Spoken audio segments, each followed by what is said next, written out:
over budget. Don't repeat me, Jones. Yes, sir. It seems to me there's some fat to be trimmed from your department, Jones.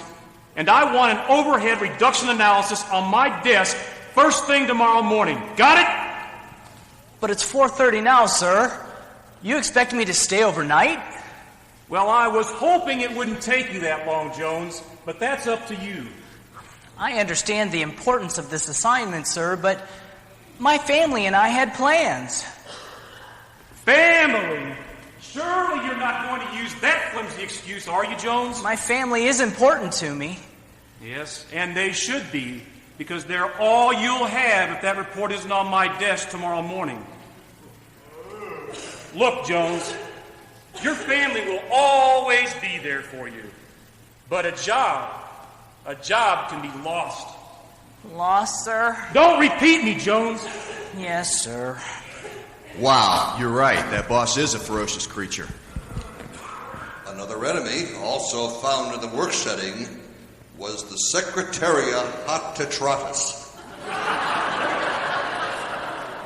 This predator often stalked its prey after the victim had been weakened by the Ophisorius dictatorius.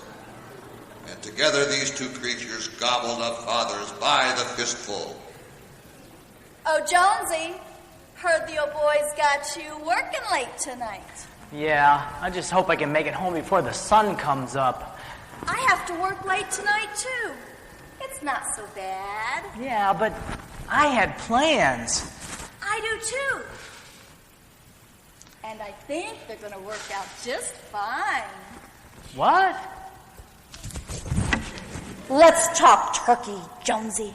Let's make this night that we're stuck here together a little business and a lot of pleasure. Are you suggesting... We've worked well together.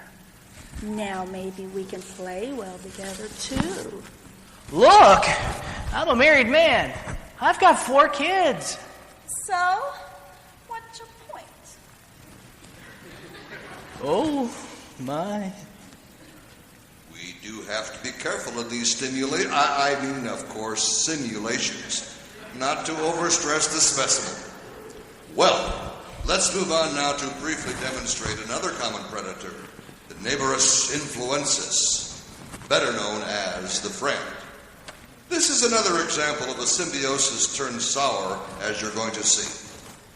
Well, well, well. The mysterious stranger finally comes home. Oh, hi, Al. Had to work late. Don't you realize how much we were counting on you? Al, what are you talking about? The game. Oh, I'm sorry. I forgot all about it. It was the biggest game of the year. What are we going to have to do to get you to remember your commitments to your friends, huh? Do I have to call your secretary? My secretary? I never talked to her. I mean, we're not intimate, personal. This is the church team, Jones. It's practically a ministry. Have you no fear of God? Oh, I said I was sorry already. I can't do everything. No, you can't. So you best get your priorities straight and choose what's really important, or else we're not even going to bother to include you anymore. Good night. Did fathers have many friends? Well, interestingly enough, fathers often had other fathers as friends. It's one of those freak developments in nature when the species will actually turn on its own kind, taking down both himself and the hapless victim. Anyway, the final predator we want to show you is the Nagus ad infinitum, or the wife. And while this creature had the closest relationship of anyone to the father, like all other enemies, when it turned on its prey, there was little hope that this endangered species could sustain the attack. Honey, could you please tell Al to leave? It's bad enough that you come home from work late again and wreck the family plans. Please, Don't insult me by spending the rest of the remaining moments of the day talking to your friend. He's already gone, dear. Look, I'm exhausted. Can we talk about this in the morning? In the morning? We won't have time to talk in the morning. You're taking Jimmy to swim class, then I'm taking the car to run my errands. You didn't forget to arrange a ride for work tomorrow, did you? Oh, no. You did forget. Honestly, can't you remember anything? It seems like this family is the last thing on your priority list. When are you going to get serious, huh? When are you going to start being a father? You don't even care. It's amazing any of them even survived. Yeah, no wonder you're trying to protect them here at the zoo. I don't see how they can stay alive out there. Well, unfortunately, most fathers haven't. And our breeding attempts have been very unsuccessful. It seems that all we ever get are just boys. It's too bad. If we only knew what it took to make a father. I suppose they'll all die out, won't they? Unless something drastic happens, I'm afraid so. Well, let's move on, friends. There's lots more to see. Say goodbye to the father. It may be the last one you'll ever see.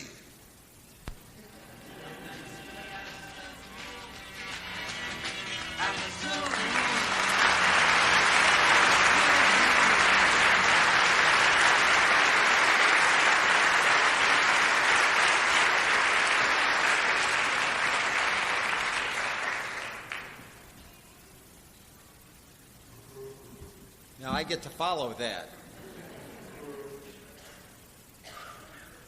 I think you'll agree with me that the drama we have just experienced helps us see the fact that we live in a very negative, very hostile, and sometimes very dangerous world system.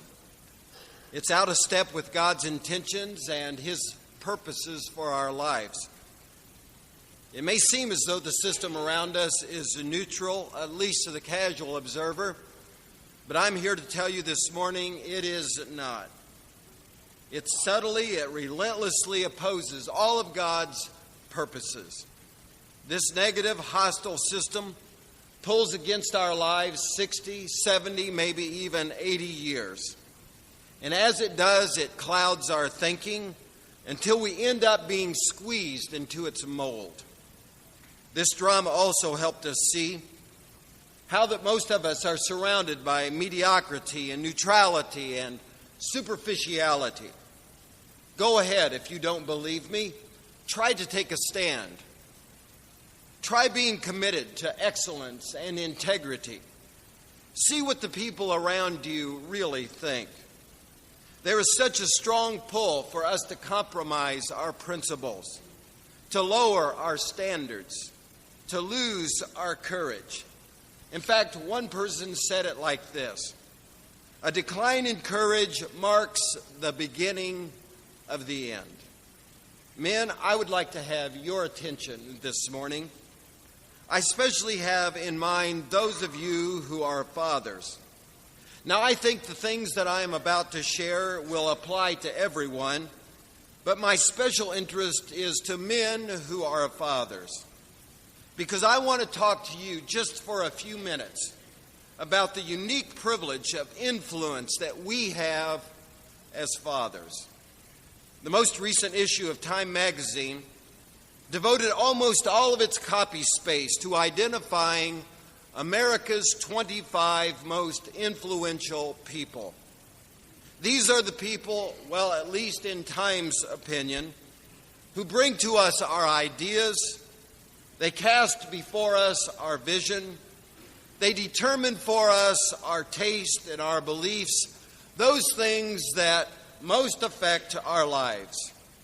These influential people, if you have read the latest issue, come from a wide variety of fields, such as the field of fashion, or business, technology, law, entertainment, science, politics, media, even religion. You might say, as you begin reading down this list of influential people, that these are the most successful spokespersons for a world system that is trying hard for our attention, trying hard to squeeze us into its mold. And as influential people, they exert power. But they do it without coercion. Now let me repeat what I just said, because I think this is the definition of influence that I want to work with. Influential people are able to exert power, but they do so without coercion. You see, there is a subtle yet very profound difference between power on the one hand and influence on the other. President Clinton did not make the list of 25 most influential people. But I doubt if any of us here this morning would argue the fact that as President of the United States, he is the most powerful one man in the whole world. Bill Gates is one of the richest men in all of the world. His software runs most of the world's computers, but he's on the most powerful list, but he does not crack the most influential list. Alan Greenspan, who is able to deliver either an economic boom or an economic bust by simply moving at his own discretion the interest rates either up or down. He's one of the most powerful men in the United States, but he doesn't make the most influential list. In fact, I was surprised to learn that none of the top power brokers in America make the most influential list. There are no cabinet members. There are no senators. There are no Fortune 500 CEOs. These powerful people who occupy positions have their hands on the levers of our country, but they are not necessarily the most influential. You see, to hold power is to have at one's disposal blunt instruments. But without influence, power dies out at the end of its chain of command. Influence is something that is entirely different. To have influence is to gain assent, not just obedience. It means to attract a following and not just an entourage. It means to have imitators and not just subordinates. Power may get its way, influence makes a way. Power without influence is not just a problem for presidents and CEOs. In an age where there is severe competition for the values of our children, fathers need more than just the power of their position.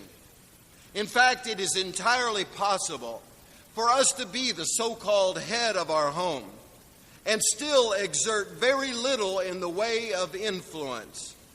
If we are depending upon brute power, then we are doomed, as this drama has portrayed, to be relics of the past. What we need, what our children need, is the sweet persuasion of our influence. In a culture that places Calvin Klein, Jerry Seinfeld, Oprah Winfrey, Louis Farrakhan, Robert Redford, and Courtney Love on its list of most influential, we need to again consider the influence that we have as fathers. Now, I need to be fair before I go on. When Time magazine made its list of most influential, it was not distinguishing between positive or negative influence.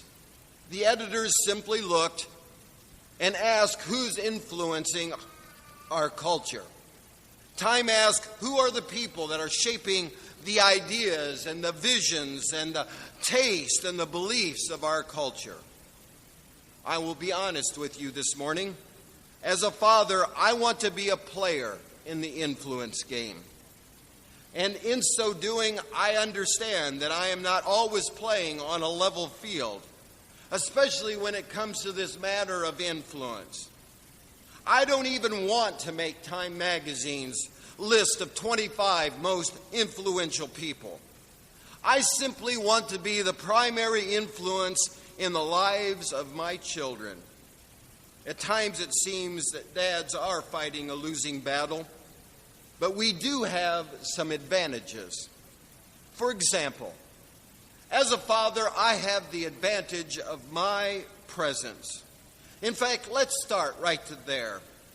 I can't think of too many things that can replace the influence of a father's presence on the life of his family. This is an advantage that other influences in our culture cannot match. I'm talking now more than just a warm body taking up space on a couch. I have in mind the kind of presence that connects us with the life of our family. Let me show you how this can happen. The influence of a father's presence occurs when he, one, makes the effort to explore and discover the lives of his wife and children. The influence of a father's presence occurs when he, two, makes an assessment of their interest, of their desires, and of their needs. And the influence of a father's presence occurs when he, three, then makes a concerted effort to respond to that assessment in a way that his family will recognize. Let me repeat that. When I make an effort to discover the lives of my family, when I assess their real needs, desires, and interests, and then when I make an effort to respond to that assessment in a way that they will recognize, then I have exerted the influence of a father's presence. The primary way we do all of this is by making the effort to listen with the intent to understand. By this I mean listening in a way that helps us get inside our children's frame of reference. It means to see the world the way a junior high son or daughter sees their world. Now that might be scary for some, but this is exactly what it means to come present. We actually understand how they feel. Now, I'm not saying necessarily that we agree with what we see and understand, but it is crucial that we understand them emotionally as well as intellectually.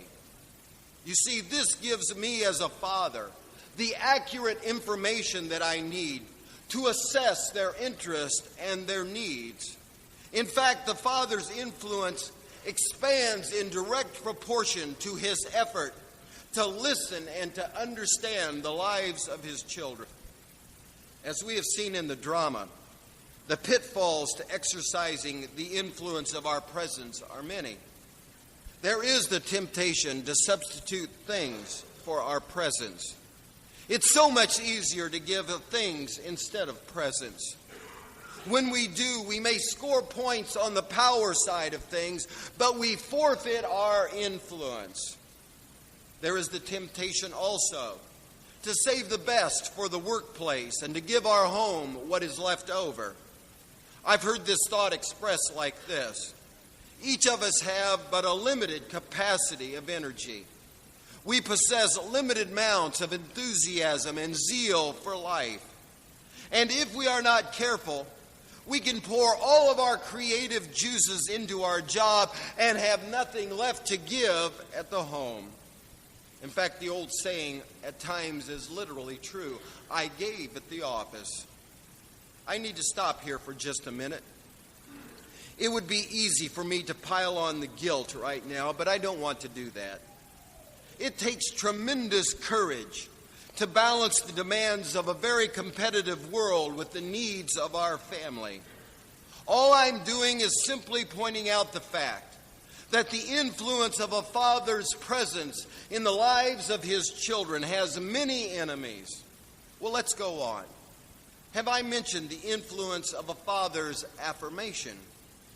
It's hard for me to overstate the role of a mother in the life of her family. She's like the emotional switchboard for all that happens in the home. But nothing takes the place or provides the positive influence of a father's affirmation. A father's affirmation over his children is an incredibly freeing act. It is like water in a desert, and amazing things grow in around this pure stream of a father's affirmation into the life of his children. In fact, imagine the positive sway you can have as a father who continually emphasizes the value of your sons and daughters as human beings. You see, we have the unique ability to literally unlock death's door and let our children out and into life. In simple terms, it's telling our children how we see them in qualitative terms. And by that I mean it is a father's privilege and responsibility to affirm his son and daughter for who they are. I do this for my children in 4 ways. First, in the words that I speak to God about them, that's my prayers. Each day as I pray, I lift up the names of my children. And in lifting them up in prayer to God, I am affirming their presence and their value as human beings. I don't even need for them to be having trouble for me to do this. I pray simply because I like them and I want them to be everything that God created them to be. Second, I affirm my children in the words that I speak to them about them. I say things like, I like you. Or I think you're really neat, and I really mean it, and when I do, it's one of the highest honors that I can give to my children. Just think what goes on inside our children when they hear a dad say, "You have a great smile." Or I get a kick just out of having you a home. Their essential being is validated in the words of affirmation that they hear from their father. Third, it's not just our words. It's also our actions toward our children. And fourth is our actions toward their world. Trust me on this one. The members of our families want to believe deep down inside their being that they are likable, that they are worth loving, and that they are valuable in their Father's eyes. And if they don't get it from us, they will look for it somewhere else. There's a pitfall here, too, if we don't watch out. Too often we give our affirmation to what our children do instead of to who they are. The influential father is the father who affirms the person that God sees in their children, and with his words and with his actions speaks it over his children and calls that out in their lives. Well, there are so many things left to be said about a father's influence. Yes, there is the influence of our presence. There is the influence of our affirmation, but that only scratches the surface of a father's sway.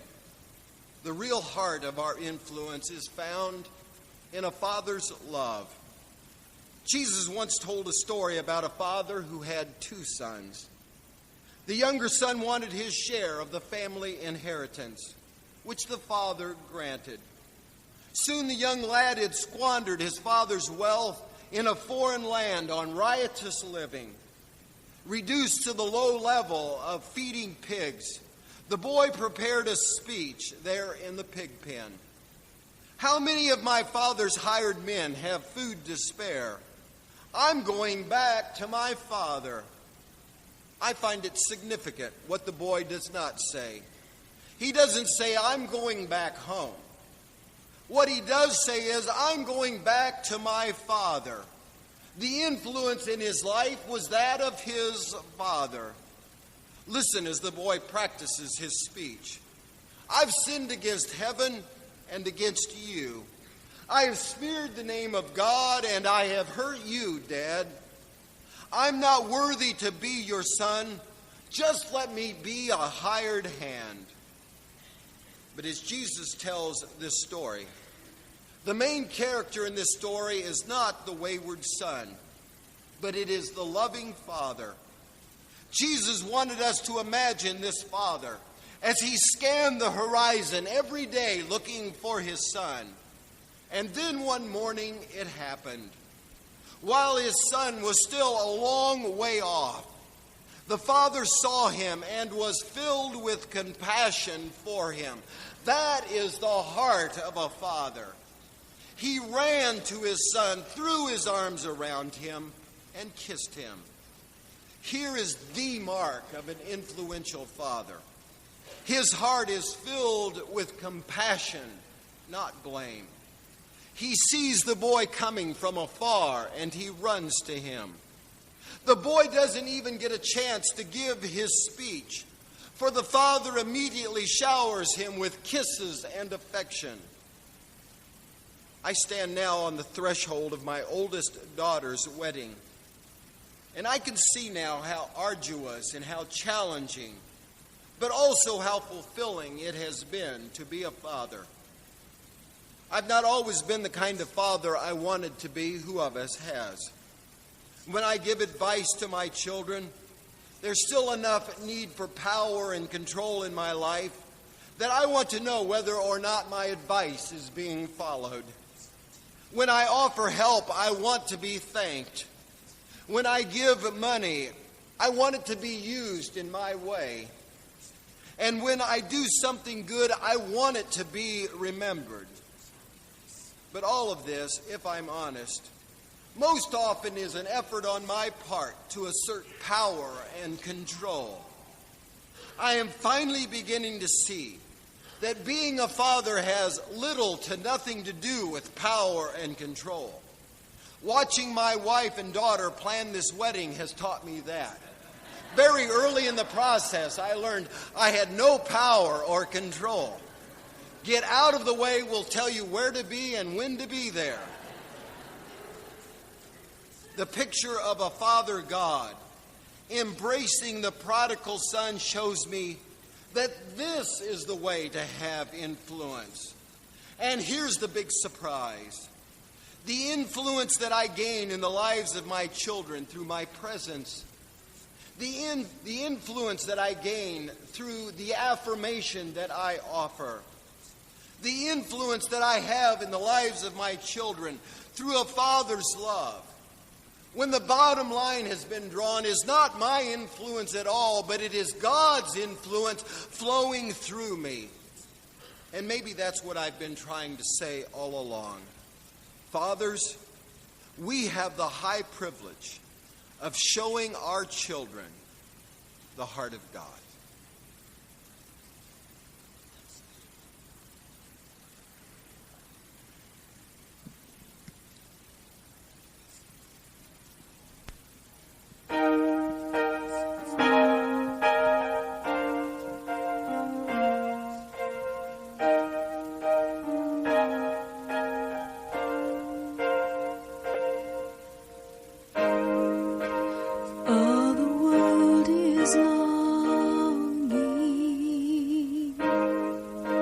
No security.